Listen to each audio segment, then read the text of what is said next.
मारुति को जैसे ही जामवंत जी कहते हैं कि भक्त प्रहलाद को विष पीने के लिए कहा गया था, वैसे ही मारुति के मुख पर चिंता के भाव उत्पन्न हो जाते हैं और वे जामवंत जी से पूछते हैं, जामवंत काका, क्या हिरण्यकश्यप श्री हरि से इतना द्वेष रखता था कि उसने अपने स्वयं के पुत्र को विष दे दिया था?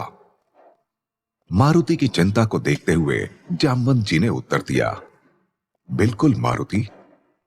हिरण्यकश्यप ने पहले तो प्रहलाद जी से कहा, प्रहलाद, अगर तुझे अपने हरि पर इतना विश्वास है तो ये विष पात्र ग्रहण कर ले, फिर हम देखते हैं कि तेरा हरि कितना पराक्रमी है और हम उस विष्णु को खुली चुनौती देते हैं कि भरी सभा में आकर तेरे प्राण बचाकर दिखाए।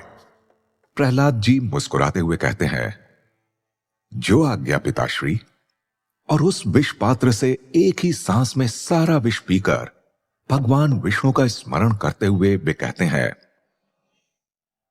ओम नमो भगवते वासुदेवाय, ओम नमो भगवते वासुदेवाय, ओम नमो भगवते वासुदेवाय। प्रहलाद जी को भगवान विष्णु का स्मरण करता हुआ देखकर हिरण्यकश्यप हंसते हुए कहता है, देखो देखो इस मूर्ख को, यहां सभा में इतने लोग तथा राज्य वैद्य के होते हुए ये हठी बालक एक डरपोक मायावी का स्मरण कर रहा है। अरे मूर्ख, अगर तेरे हरि को आना होता तो वो तेरे विष पीने की प्रतीक्षा नहीं करता, तुझे विष पीने से रोकने के लिए यहां पहले ही आ गया होता वो भगोड़ा मायावी।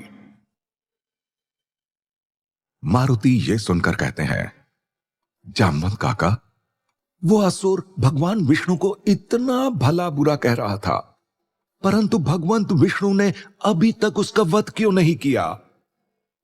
जामवंत जी ने इसके पीछे का कारण बताया, पुत्र मारुति, भगवान विष्णु को भला बुरा कहकर हिरण्यकश्यप अपने पापों की गिनती पूरी कर रहा था और उसने एक प्रकार से चुनौती देते हुए कहा, अरे मूर्ख, तू आज तक एक ऐसे मायावी की भक्ति करता आ रहा है जो वास्तव में है ही नहीं, तो फिर वो तुझे बचाने कैसे आ सकता है?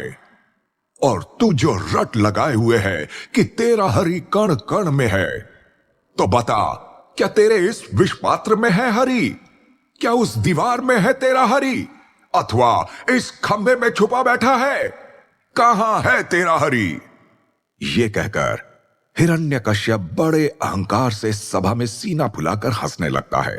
हा हा हा हा हा। और तभी भगवान विष्णु वहीं हिरण्यकश्यप के महल के एक खंभे को तोड़कर प्रकट हो जाते हैं। एकदम विशालकाय आकृति में, और वहीं उनका रूप आधे मनुष्य तथा आधे सिंह का होता है, जिसे देखकर लगता है मानो साक्षात काल भयंकर ध्वनि की गर्जना करते हुए हिरण्यकश्यप के समक्ष खड़े हो गए हैं। नरसिंह अवतार को देखकर महल में उपस्थित सारे सैनिक, मंत्रीगण, स्त्री पुरुष, बच्चे सब मारे भय के अपने प्राण बचाकर यहां वहां भागने लगते हैं। हिरण्यकश्यप अपने समक्ष इतने विशालकाय नर रूपी सिंह को देखकर स्तब्ध खड़ा हो जाता है। उसे उस समय कुछ भी समझ नहीं आता कि वो ये क्या देख रहा है। मारुति बड़ी उत्सुकता से पूछते हैं, तो जामवंत काका, क्या भगवान विष्णु ने फिर से अपने सुदर्शन चक्र का प्रयोग किया हिरण्यकश्यप का वध करने के लिए? जामवंत जी कहते हैं, नहीं पुत्र, इस बार भगवान विष्णु ने सुदर्शन चक्र का प्रयोग नहीं किया, परंतु हिरण्यकश्यप और भगवान नरसिंह में भीषण युद्ध हुआ था। नरसिंह रूप को देखकर कुछ क्षणों के लिए तो हिरण्यकश्यप शिथिल हो गया था, परंतु अगले ही क्षण घोर गर्जन के साथ वो अपने अहंकार के साथ कहता है, अरे दुष्ट प्रहलाद, क्या यही है तेरा हरि जो मायावी जीव का रूप धर के आया है हमसे युद्ध करने? हा हा हा हा हा। हम तो इसे केवल पाखंडी समझते थे, परंतु ये तो बहरूपिया भी निकला, जो अपने वास्तविक रूप में ना आकर किसी अन्य जानवर के रूप में प्रकट हुआ है। हिरण्यकश्यप तीव्र स्वर में हंसते हुए आगे कहता है, अरे पाखंडी विष्णु, हमारा मूर्ख पुत्र तेरा जितना गुणगान करता है, क्या सच में तू उतना पराक्रमी है भी, या ऐसे ही अपने विषय में प्रशंसा कराता रहता है? नरसिंह अवतार धारण किए विष्णु जी क्रोध में कहते हैं, हम पराक्रमी हैं अथवा नहीं, ये बाद में प्रमाणित होगा, परंतु सर्वप्रथम हम तुम्हें यह बताना चाहते हैं कि जिस एकाग्रता से तुमने हमें अपने पूरे जीवन काल में याद किया है, उस निष्ठा से हम प्रसन्न हुए। तुम हमसे जो चाहो वरदान मांग सकते हो। मारुति तुरंत जामवंत जी को टोक देते हैं, परंतु जामवंत काका, भगवान विष्णु अपने शत्रु को भी मनवांछित वरदान देने को क्यों कह रहे थे? उन्हें तो हिरण्यकश्यप का वध करके पाप का अंत करना था ना? जामवंत जी ने मारुति के प्रश्न का उत्तर देते हुए कहा, पुत्र मारुति, भगवान विष्णु अवश्य पाप का अंत करने ही धरा पर आए थे, परंतु इसका अर्थ यह नहीं था कि वे आते ही हिरण्यकश्यप के प्राण हर लेंगे। उन्होंने वरदान मांगने को कहकर प्रयत्न किया कि हिरण्यकश्यप पाप का मार्ग छोड़ दे, परंतु आपने तो वो कहावत सुनी ही होगी, विनाश काले विपरीत बुद्धि। उसी तरह हिरण्यकश्यप की बुद्धि भ्रष्ट हो गई थी, जो अपने समक्ष साक्षात श्री हरि को देखकर भी उनसे युद्ध करने पर आतुर था, और अपना खड़ग यानी विशेष प्रकार की तलवार हाथ में लेकर भगवान विष्णु को ललकारते हुए कहता है, अरे मायावी विष्णु, तू क्या हमें वरदान देने चला है? हा हा हा हा, तुझे तो हमारे रक्त के प्यासे खड़ग से स्वयं के प्राणों की चिंता करनी चाहिए। ये ले, संभाल हमारा वार। ये कहकर हिरण्यकश्यप अपना खड़ग भगवान नरसिंह के ऊपर फेंक देता है, जिसे नरसिंह भगवान एक तिनके की भांति पकड़ लेते हैं और वापस हिरण्यकश्यप पर उसी से प्रहार कर देते हैं। जैसे ही वो अस्त्र हिरण्यकश्यप की छाती पर लगता है, उसके अनेक टुकड़े हो जाते हैं और वो जोर जोर से हंसते हुए भगवान नरसिंह से कहता है, अरे मायावी विष्णु, इन सब छोटे तुच्छ अस्त्रों से हमारा कुछ भी नहीं बिगड़ने वाला। तुम चाहो तो अपना कोई भी दिव्य अस्त्र चलाकर हम पर देख लो। हा हा हा हा हा। उसके बाद नरसिंह भगवान ने अपनी दिव्य गदा से हिरण्यकश्यप पर प्रहार किया, परंतु वो भी निष्फल रही। मारुति चकित स्वर में कहते हैं, परंतु जामवंत काका, अगर नरसिंह देव के सारे अस्त्र विफल हो रहे थे, तो उन्होंने हिरण्यकश्यप का वध कैसे किया? और सारे अस्त्रों के विफल होने के पीछे का कारण क्या था?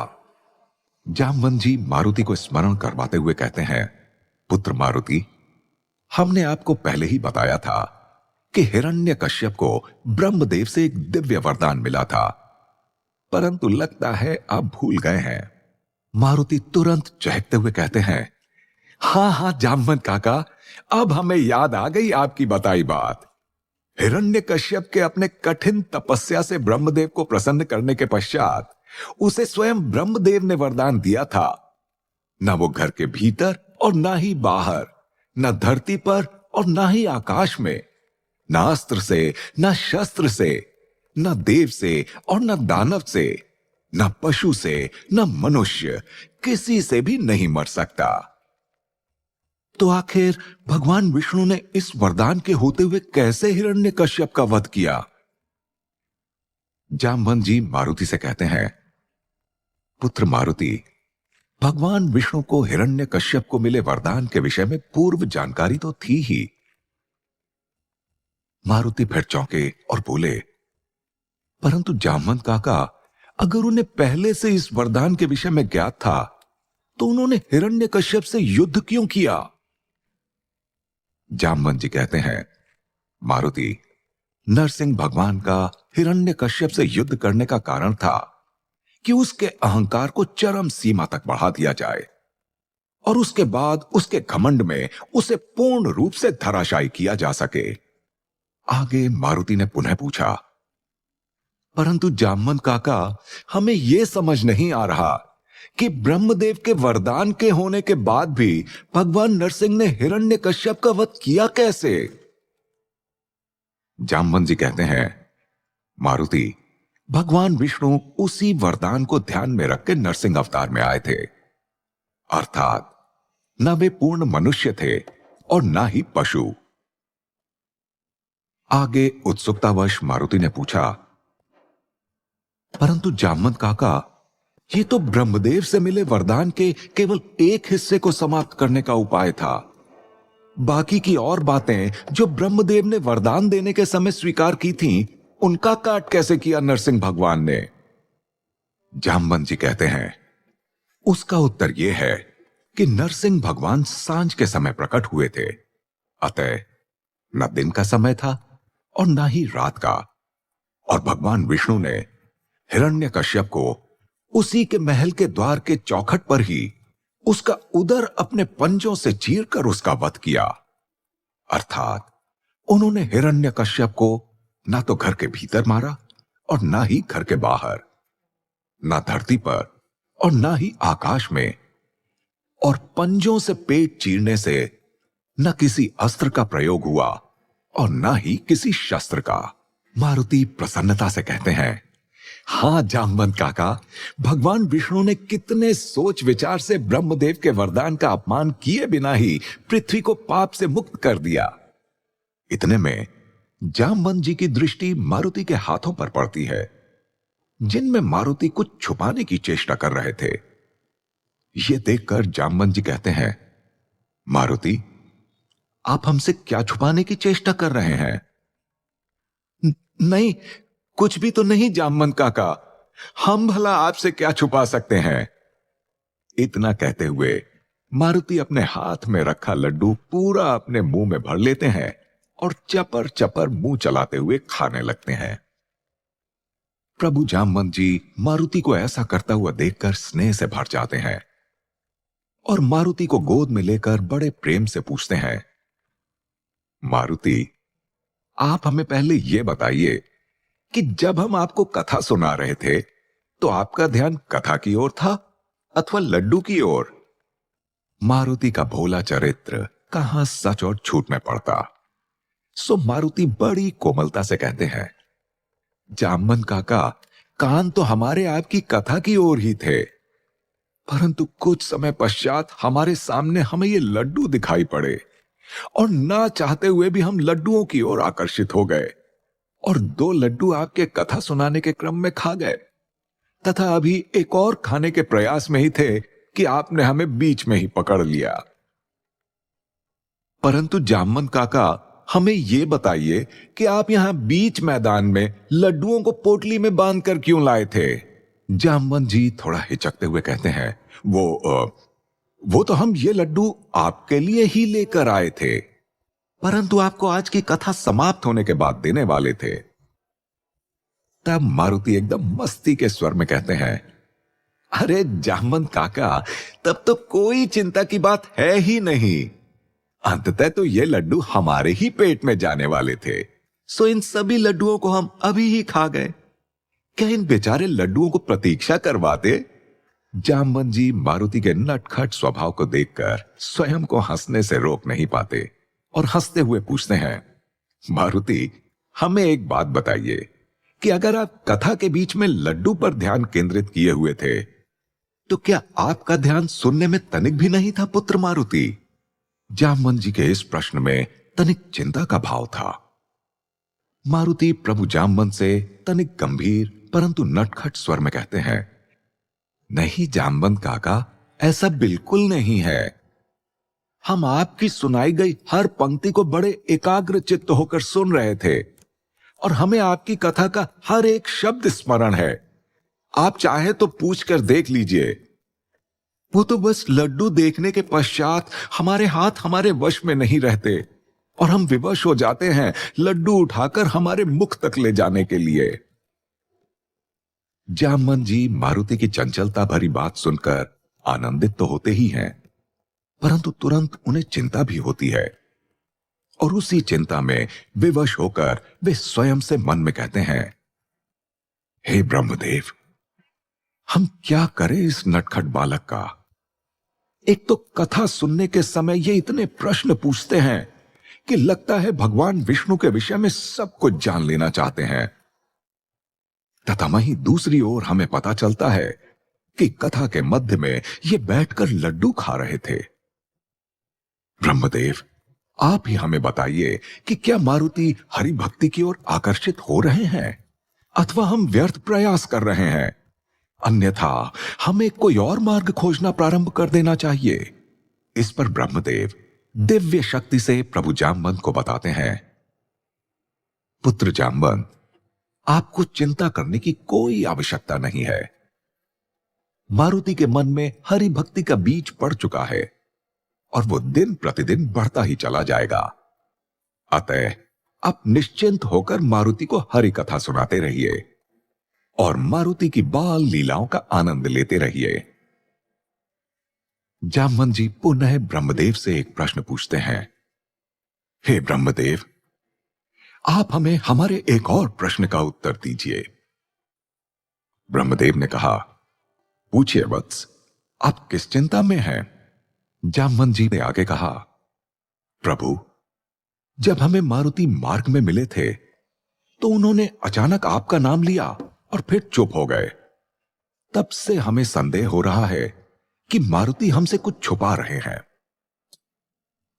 ब्रह्मदेव जामवंत जी को सूर्यदेव के निगले जाने तथा मारुति को वरदान मिलने के विषय में संक्षेप में बताते हैं।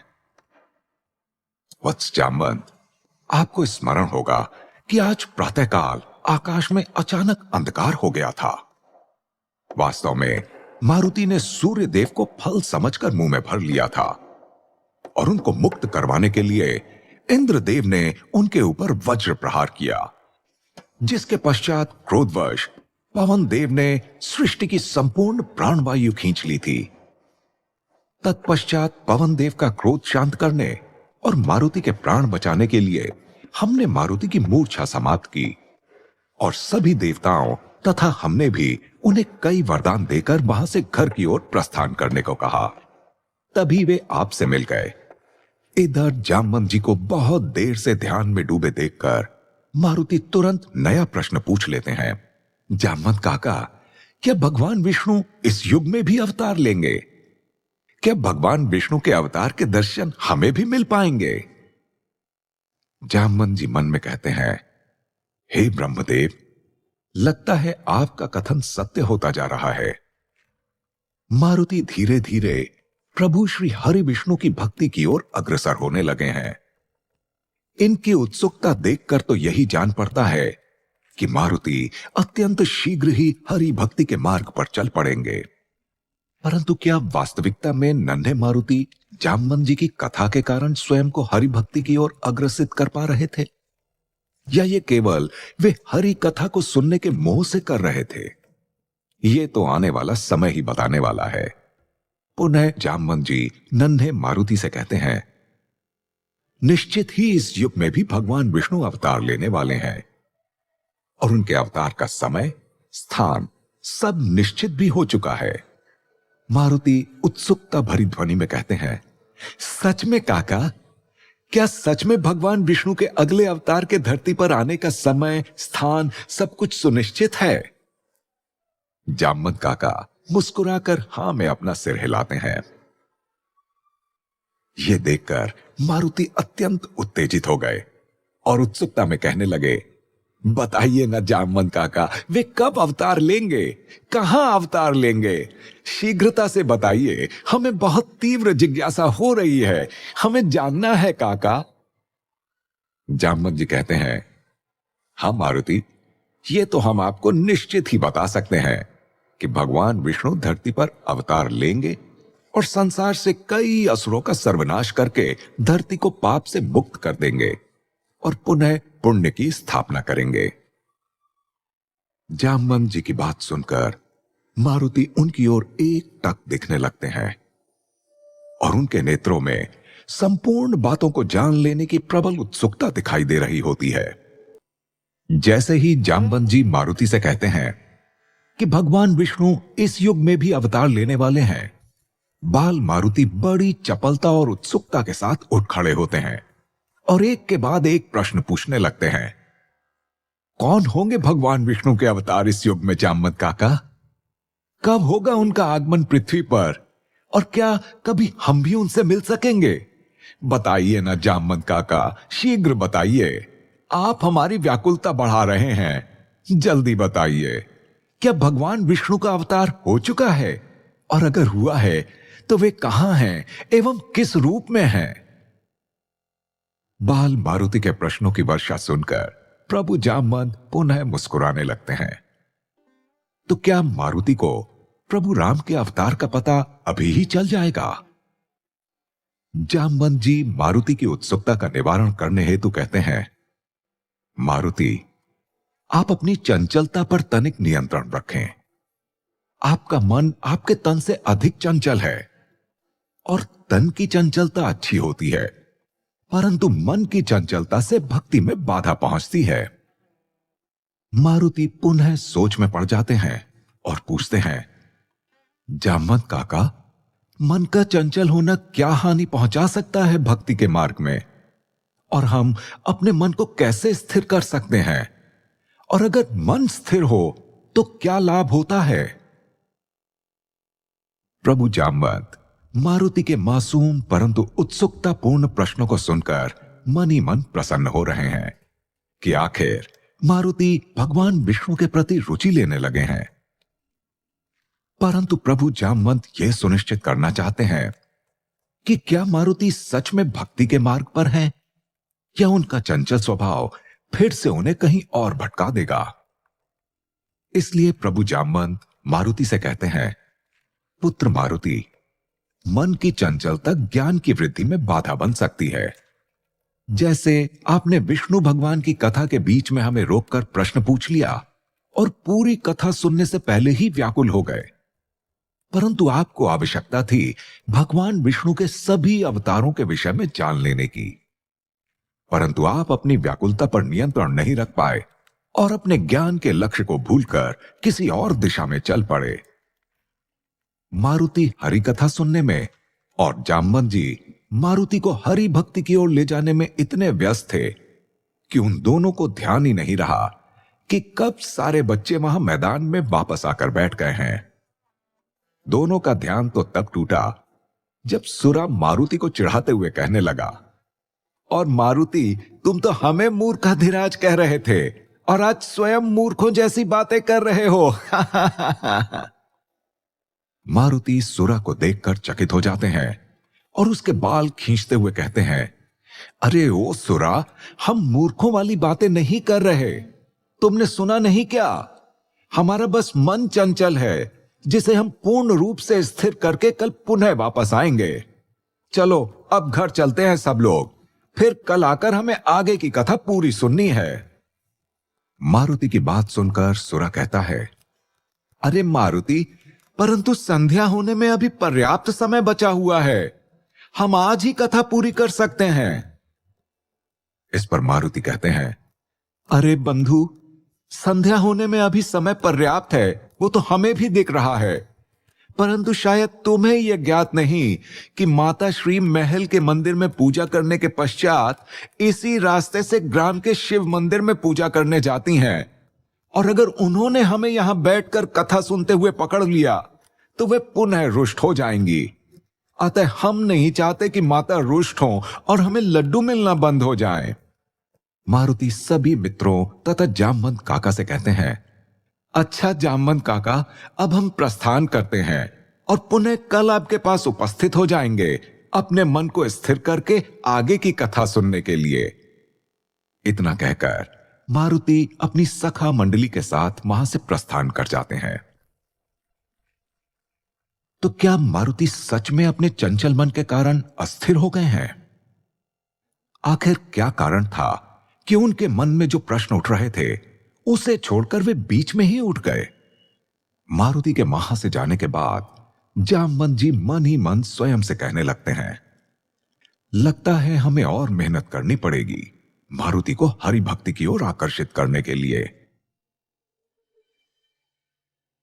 मन में यही विचार लेकर जामवंत जी पुनः ब्रह्मदेव का ध्यान करते हैं और मन ही मन कहते हैं, हे ब्रह्मदेव, हम समझ नहीं पा रहे हैं कि हमारे प्रयासों का कुछ परिणाम निकलेगा भी अथवा नहीं।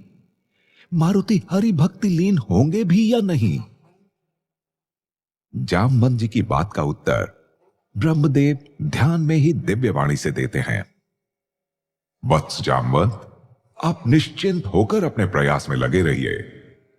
मारुति जितने चंचल दिखाई पड़ते हैं वे बिल्कुल उसके उलट हैं और इसका संकेत आपको अभी कुछ क्षणों में ही प्राप्त हो जाएगा।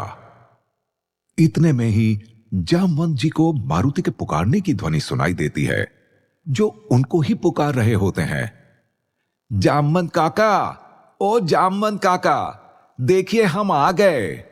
जामवंत जी पुनः मारुति के पुकारने की ध्वनि सुनकर चकित हो गए और तुरंत पीछे मुड़कर उन्होंने देखा तो मारुति अकेले वहां खड़े थे और कोमल मुस्कान के साथ जामवंत जी को ही देख रहे थे।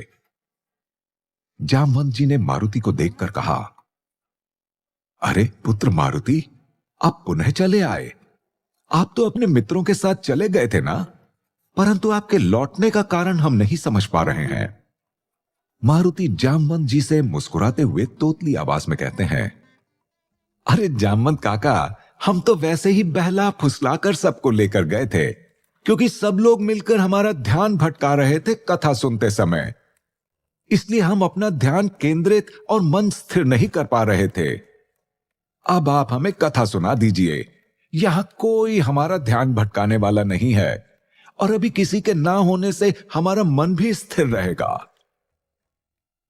जामवंत जी ने मन में कहा, हमने जितना सोचा था ये बालक उससे कहीं अधिक प्रतिभाशाली और बुद्धिमान है।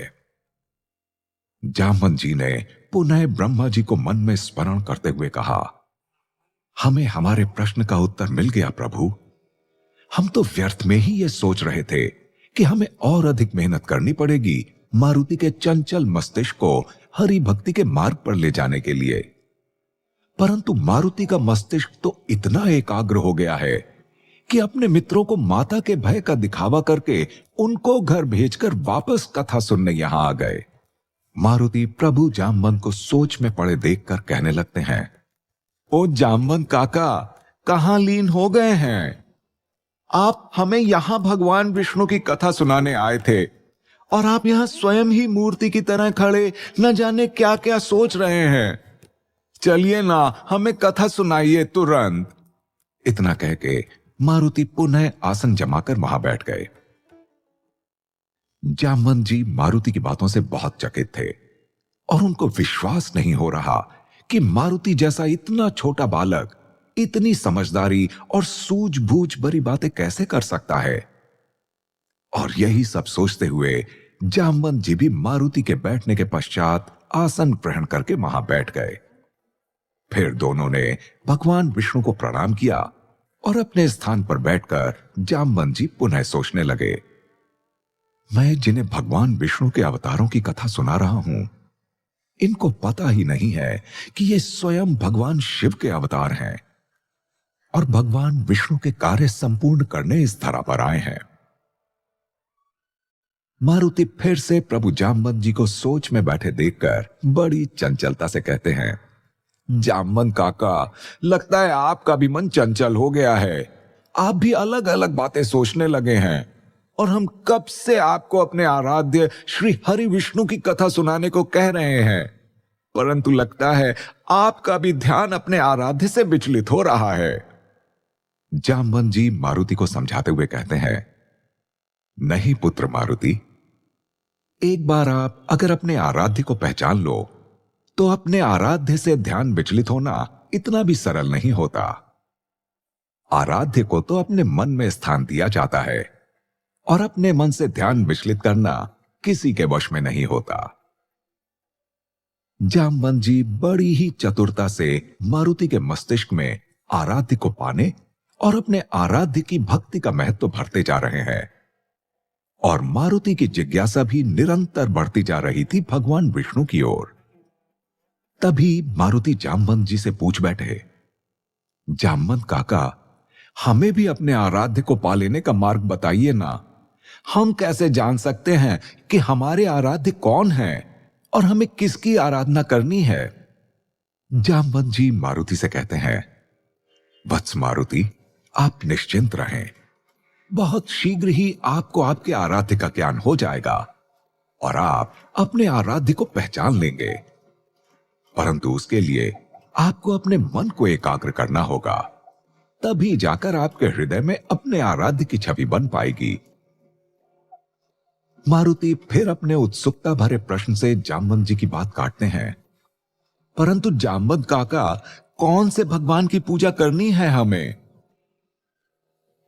आपको यह सोचने की आवश्यकता नहीं है, आपको केवल पूजा करनी है। बस आपको अपने मन में श्रद्धा रखकर धर्म और पुण्य की दिशा में निरंतर बढ़ते रहना होगा। आपको स्वयं आपके आराध्य से संकेत मिलेगा।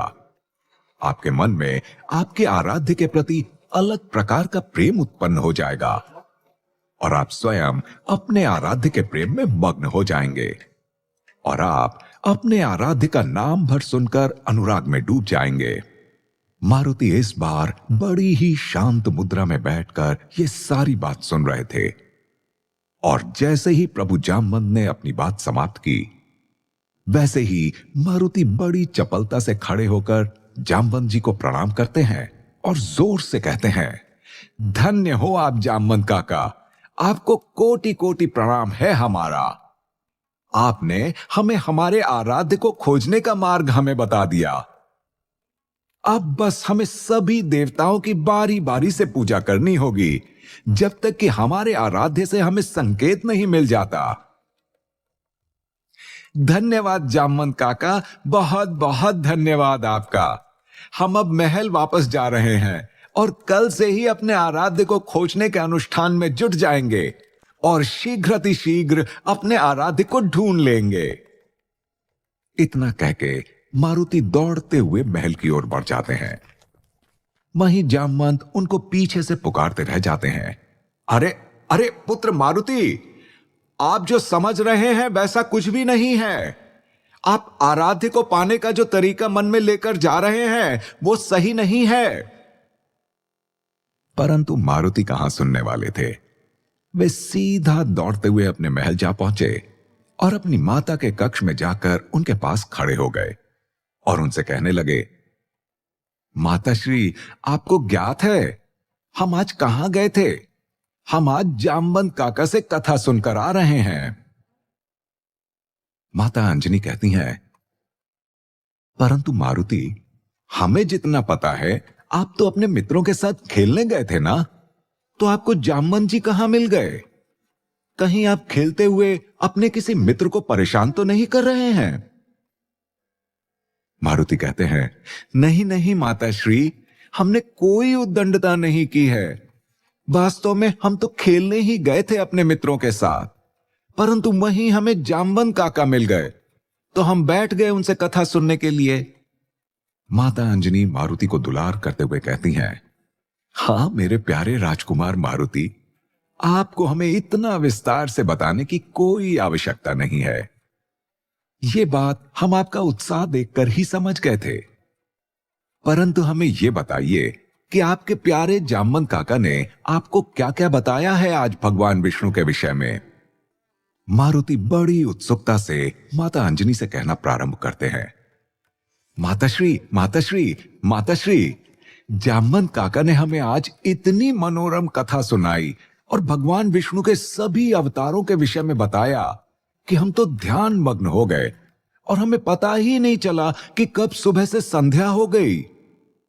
माता अंजनी फिर पूछती हैं, परंतु आप तो रात्रि में लौटे हैं, तो संध्या के बाद आपने समय कहां व्यतीत किया पुत्र मारुति? मारुति क्या कारण बताएंगे अपनी माता को उनके देर से घर लौटने का।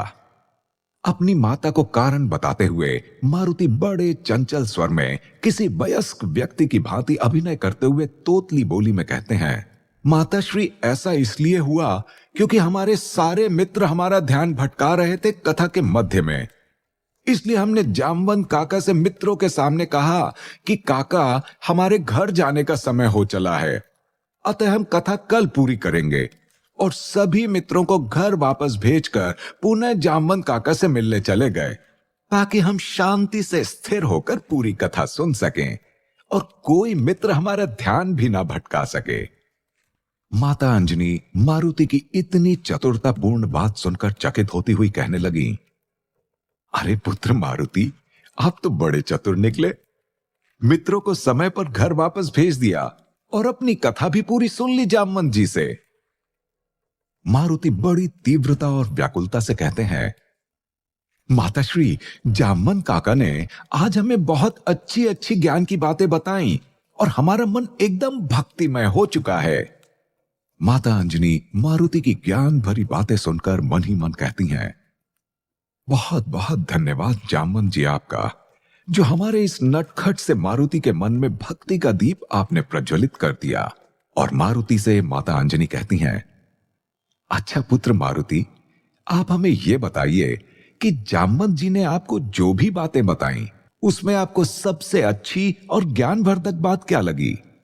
इस पर मारुति तत्परता से उत्तर देते हैं, हाँ माताश्री, हम यही तो आपको बताना चाहते हैं कि आज जामवंत काका ने हमें बहुत अच्छी बात बताई, जिससे हम अपने आराध्य को खोज सकते हैं और उनकी आराधना कर सकते हैं। माता अंजनी मारुति की हर बात के बाद उत्सुक और आश्चर्यचकित होती जा रही थी और वे मारुति से पूछती हैं, अरे वाह मारुति, लगता है आज प्रभु जामवंत ने आपको बहुत सारी ज्ञानवर्धक बातें बताई हैं, इसलिए आप उत्साही और आनंदित लग रहे हैं। मारुति बड़ी प्रसन्नता से कहते हैं, हां माताश्री, आज हम बहुत प्रसन्न हैं और हमारा मन भी चंचल से स्थिर हो गया है। अब हम कुछ ही समय में अपने आराध्य को खोज लेंगे और फिर हमारे जीवन का एक ही लक्ष्य होगा कि हम अपने आराध्य की भक्ति एवं सेवा करें और अपना जीवन भक्तिमय बनाएं। माता अंजनी मारुति के इतने गंभीर शब्दों तथा इतनी कम आयु के समीकरण को समझने की चेष्टा कर रही थी तथा मन ही मन अपने पुत्र के मुख से ऐसे ज्ञानपूर्ण वचन सुनकर मारुति पर मोहित तथा जामवंत जी को कोटि कोटि धन्यवाद दे रही थी। हे ईश्वर, हमने ये कभी नहीं सोचा था कि हमारा पुत्र इतनी कम आयु में इतना ज्ञान प्राप्त कर लेगा, परंतु इस ज्ञान का समस्त श्रेय प्रभु जामवंत जी को जाता है, जिन्होंने ऐसे चंचल तथा नटखट बालक को भक्ति के प्रति एकाग्र कर दिया। आपको कोटि कोटि नमन है प्रभु जामवंत। इतना कहने के बाद माता अंजनी अपने पुत्र मारुति से पूछती हैं, मारुति, आप हमें एक बात बताइए, क्या आपके प्रिय जामवंत काका ने आपको अपने आराध्य को खोजने का कोई मार्ग भी बताया है, या ऐसे ही आपको बस उत्सुकता की घुट्टी पिलाकर महल वापस भेज दिया है? मारुति बड़ी खिलखिलाहट भरी हंसी के साथ माता अंजनी से कहते हैं, माताश्री, ये उपाय तो हमने स्वयं ही खोज लिया है कि हम अपने आराध्य को कैसे खोज सकते हैं। अंजनी आश्चर्य से पूछती हैं, अच्छा, तो आपने अपने आराध्य तक पहुंचने का मार्ग स्वयं ही खोज लिया है? और वो मार्ग क्या है, तनिक हमें भी बताइए। जब मारुति माता अंजनी से कहते हैं कि उन्होंने अपने आराध्य को खोजने का मार्ग पा लिया है, तब माता अंजनी मारुति से कहती हैं, वो कौन सा मार्ग है पुत्र जो आपने खोज निकाला है अपने आराध्य को पाने के लिए? तनिक हमें भी तो अवगत करवाओ। माता अंजनी के प्रश्न का उत्तर मारुति बड़ी सरलता से तोतले स्वर में देते हुए कहते हैं, मार्ग बड़ा सरल है माताश्री। हम बारी बारी से हर देवता की पूजा करेंगे और जैसा जामवंत काका ने कहा है, उनमें से जो हमारे आराध्य होंगे वो हमें स्वयं संकेत देंगे और इस प्रकार हमारे आराध्य हमें मिल जाएंगे। वहीं कथा सुन रहे महाकवि तुलसीदास जी महाबली हनुमान जी से व्याकुल स्वर में पूछ पड़ते हैं, प्रभु, क्या सभी को इसी मार्ग का अनुसरण करना चाहिए? आगे अपनी जिज्ञासा को जारी रखते हुए तुलसीदास जी ने कहा, क्योंकि प्रभु आप जैसा भक्त शिरोमणि इस समस्त ब्रह्मांड में ना कोई हुआ है और ना ही कोई हो सकता है। अतः आप ही हमें हमारे इस प्रश्न का उत्तर दीजिए। हनुमान जी गोस्वामी तुलसीदास जी की व्याकुलता शांत करते हुए उन्हें समझाकर कहते हैं, तुलसी, उस समय हम अपनी बाल्यावस्था में थे और हमारा मस्तिष्क बड़ा चंचल था। इसी कारण हमें यह उपाय सूझा था। परंतु हमने आगे जाकर अपने आराध्य प्रभु श्री राम को खोज ही लिया था और आगे चलकर उनके भक्तिमय संसार में अपना जीवन भी व्यतीत किया। हनुमान जी से उत्तर मिलने के पश्चात तुलसीदास जी पुनः प्रश्न करते हुए कहते हैं, नाथ, हमारे दो और प्रश्न हैं जिनके उत्तर आप हमें दे दीजिए कथा में आगे बढ़ने से पूर्व। हनुमान जी तुलसीदास जी को प्रश्न पूछने की आज्ञा देते हुए कहते हैं, पूछिए कविराज, निसंकोच पूछिए, हम यथासंभव आपको उत्तर देंगे। गोस्वामी तुलसीदास जी हनुमान जी से पूछते हैं, हे प्रभु, सही मायने में अपने आराध्य को पा लेने का अर्थ क्या होता है, तथा क्या हम भी आपके मार्ग का अनुसरण करके अपने आराध्य मर्यादा पुरुषोत्तम प्रभु श्री राम को पा सकते हैं? हनुमान जी कहते हैं, तुलसी, जैसे अभी आपको लग रहा है कि अपने आराध्य को पा लेने का अर्थ है अपने आराध्य से भेंट अथवा अपने आराध्य के दर्शन कर लेना, वैसा ही हमें भी अपनी बाल्यावस्था में प्रभु जामवंत जी से कथा सुनकर लगा था। जब हम अपने इष्ट को पहचान लेंगे या जब हम उनके दर्शन कर लेंगे, तब हम ये कह सकते हैं कि हमने अपने आराध्य को पा लिया है। परंतु वास्तव में जब आपके मन में अपने आराध्य के प्रति निराकार प्रेम और अनुराग उत्पन्न हो जाए और आप सहज ही अपने आराध्य के पथ पर चल पड़े, उनका आचरण स्वयं में जागृत करने लगे, तब सही मायने में हमें समझना चाहिए कि हमने अपने आराध्य को पा लिया है, अपने आचरण में, अपने मन में तथा अपनी इंद्रियों में उन्हें बसा लिया है। तुलसीदास जी बड़ी ही कृतज्ञता से आगे कहते हैं, धन्य हो प्रभु, धन्य हो आप। आज आपने हमारे सारे संदेह हर लिए। तो कौन से संदेह हर लिए हनुमान जी ने तुलसीदास जी के? ऐसा कौन सा ज्ञान प्राप्त हो गया है तुलसीदास जी को अचानक से? आइए जानते हैं। तुलसीदास जी राम कथा और मारुति की बाल लीला को सुनकर प्रभावित होते जा रहे हैं और वे हनुमान जी से कहते हैं, प्रभु, आपने हमारे सारे संदेह अपने उत्तर से हर लिए। आगे गोस्वामी तुलसीदास जी कहते हैं, आज आपने हमारे द्वारा रचित हनुमान चालीसा को सार्थक कर दिया प्रभु। जय हनुमान ज्ञान गुण सागर, जय कपीस तिहुँ लोक उजागर। आज आपने हमारे एक प्रश्न के उत्तर से हमारे सारे संदेह हर लिए। आज आपके समझाने पर हमें ज्ञात हुआ है कि हम तो अपने आराध्य प्रभु श्री राम को कब का पा चुके हैं, बस हमें अपने आराध्य को पा लेने का अर्थ ज्ञात नहीं था, सो आज हमें वो भी ज्ञात हो गया। हमारे मन में अब तनिक भी संदेह नहीं है, परंतु हमें अब आपकी कथा सुनने में बड़ा आनंद आ रहा है। इसलिए कृपा करके आप अपनी आगे की कथा पूर्ण करें और हमें यह बताइए कि आपको अपने आराध्य को पा लेने का अर्थ कब ज्ञात हुआ। हनुमान जी हंसते हुए कहते हैं, महाकवि तुलसी, आइए अब आपको हम आगे की कथा सुनाते हैं। इससे आपको ज्ञात होगा कि हमारे जीवन में हमारे आराध्य के आने का वो अद्भुत समय कैसा था और हमें कैसा लगा था अपने आराध्य प्रभु श्री राम को पाकर।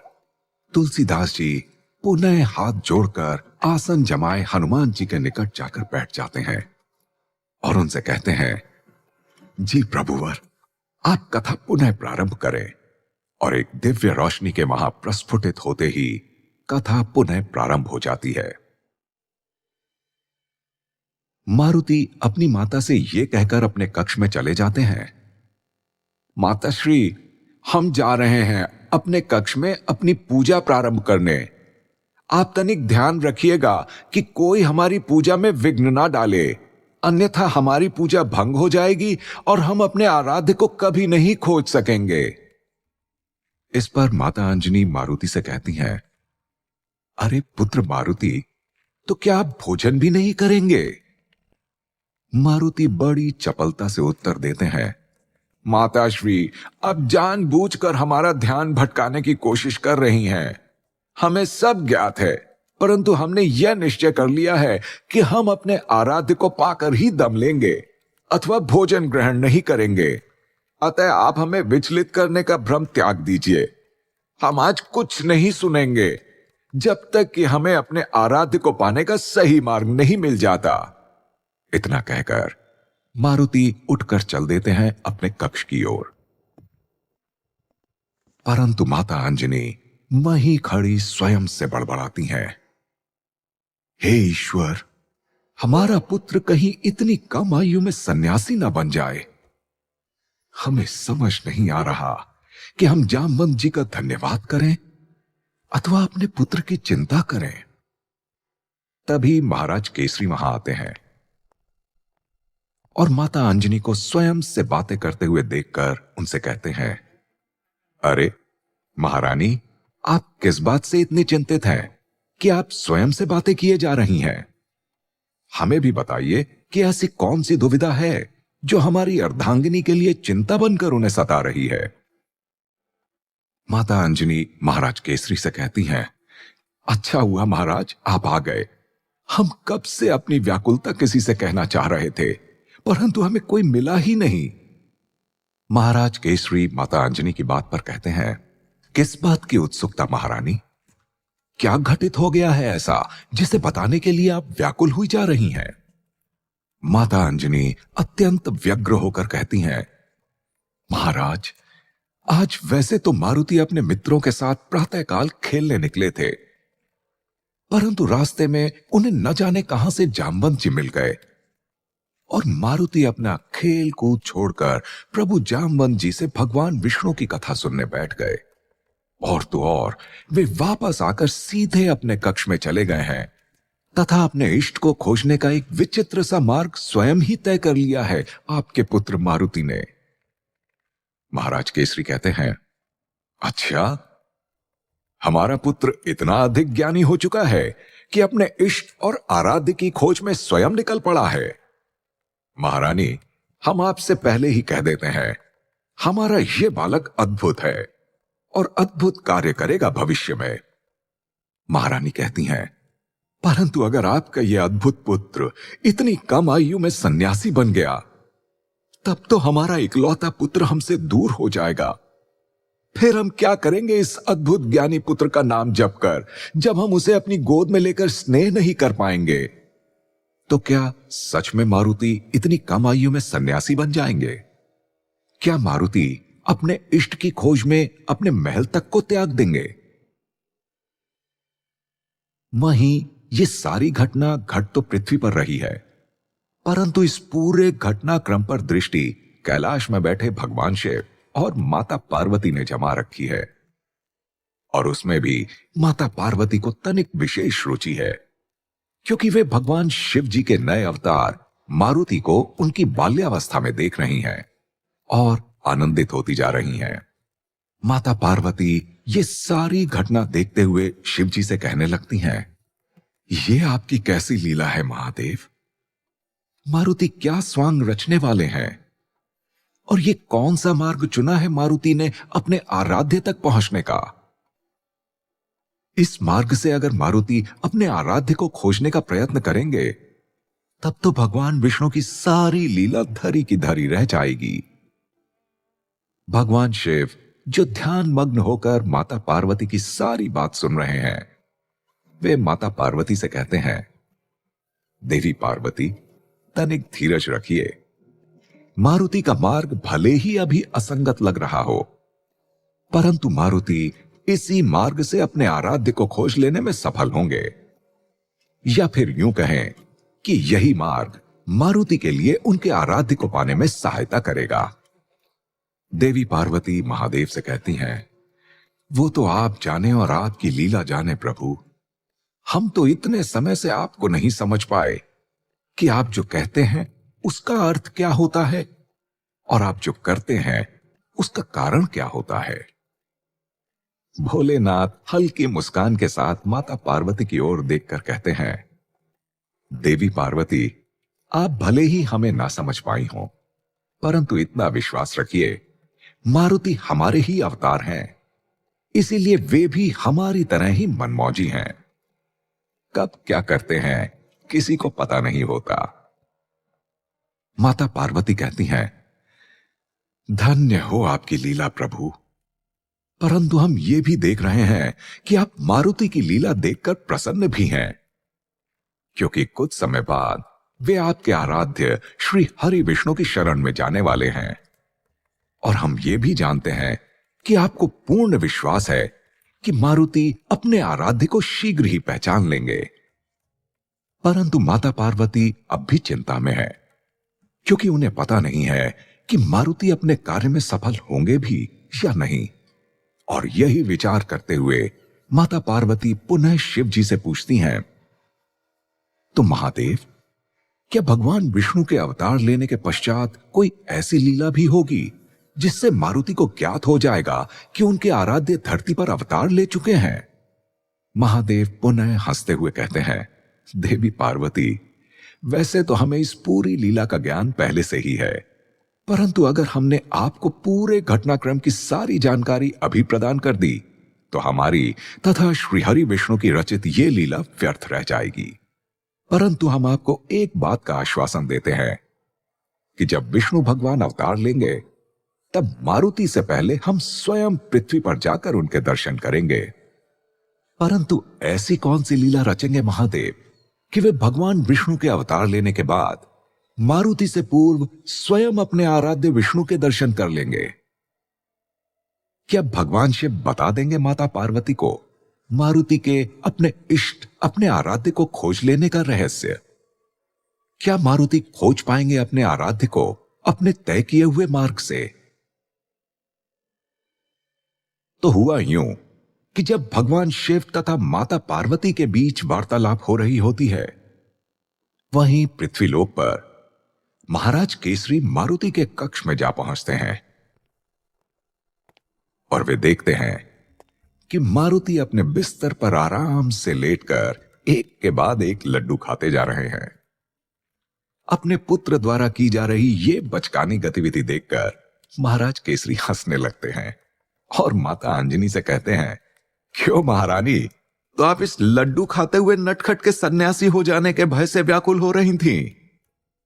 परंतु माता अंजनी को मारुति का यह कृत्य देखकर बहुत आश्चर्य हो रहा होता है एवं वे अपने मन में सोचने लगती हैं, ये बालक उनसे कुछ क्षणों पहले तक कितनी ज्ञानपूर्वक बातें कर रहा था और यहां आराम से लेटकर इस समय लड्डू खा रहा है। वहीं माता अंजनी मारुति से पूछने लगती हैं, अरे पुत्र मारुति, आप तो कह रहे थे कि आप अपने आराध्य को खोजने का मार्ग जान चुके हैं और आप सभी देवताओं की पूजा बारी बारी से करने वाले हैं ताकि आपको संकेत मिल सके अपने आराध्य से। इससे पहले कि मारुति कुछ कहते, उससे पूर्व महाराज केसरी कहने लगते हैं, महारानी, आप भी कहां इस नटखट की बातों को गंभीरता से लेने लगी। ये तो बस जामवंत जी से कथा सुनने के पश्चात कुछ देर के लिए भक्ति रस में डूब गए होंगे और लड्डू देखते ही इनका ध्यान भटक गया और अब देखिए ये कैसे लड्डूमय हो गए हैं। माता अंजनी भी कहती हैं, आप सच ही कह रहे हैं महाराज, हम केवल इनकी बातों में आकर बेमतलब में ही चिंतित हो रहे थे, परंतु क्या करते, इस नटखट ने हमें अपनी बातों में ऐसा फंसाया कि हम सब सच मान बैठे और चिंता में डूब गए और इन्हें देखिए ऐसा लग रहा है मानो कुछ हुआ ही नहीं है और अभी कुछ क्षण पूर्व ऐसा लग रहा था कि आज ही ये अपने आराध्य देव को खोजकर भक्ति में लीन होकर सन्यासी बन के घूमते फिरेंगे और अभी इन्हें देखकर जान पड़ता है कि न जाने कितने जन्म की भूख शांत करने के लिए भोजन करने बैठे हैं और उतनी ही तीव्रता से लड्डू खाए जा रहे हैं। हे प्रभु, कहीं हमारी ही नजर ना लग जाए हमारे पुत्र को, कितने प्रेम से लड्डू खा रहे हैं हमारे राजकुमार, हम तो डर ही गए थे। इतने में मारुति की दृष्टि माता अंजनी और महाराज केसरी पर पड़ती है, तो वे असहज होकर पूछने लगते हैं, अरे माताश्री, पिताश्री, आप दोनों यहां हमारे कक्ष में क्या कर रहे हैं? महाराज केसरी कहते हैं, आपकी माताश्री आपके लिए बहुत चिंतित हो रही थी कि आप बड़ी ज्ञानवर्धक बातें करने लग गए हैं और अपने आराध्य को खोजने के लिए पूजा प्रारंभ करने वाले हैं। महाराज केसरी की बातें सुनकर मारुति अपनी माता की ओर देखते हैं और बड़े कोमल स्वर में कहते हैं, क्या माताश्री, आपसे इतनी छोटी सी बात भी पेट में नहीं दबाई गई, और हमने तो आपसे कहा भी था कि हमारे कक्ष में आकर कोई हमारी पूजा में विघ्न ना डाले, फिर आप दोनों कैसे आ गए हमारे कक्ष में? महाराज केसरी मारुति की बातों को सुनकर माता अंजनी से कहते हैं, ये बात तो सच कह रहे हैं हमारे राजकुमार। महारानी, हमने इनकी पूजा में विघ्न तो डाल दिया है, पूजा भंग तो हुई है मारुति की। माता अंजनी बड़े आश्चर्य से पूछती हैं, महाराज, आप कैसी बातें कर रहे हैं? कौन सी पूजा हो रही है जो हमें दिखाई नहीं पड़ रही है, और कैसे भंग हो गई ये पूजा?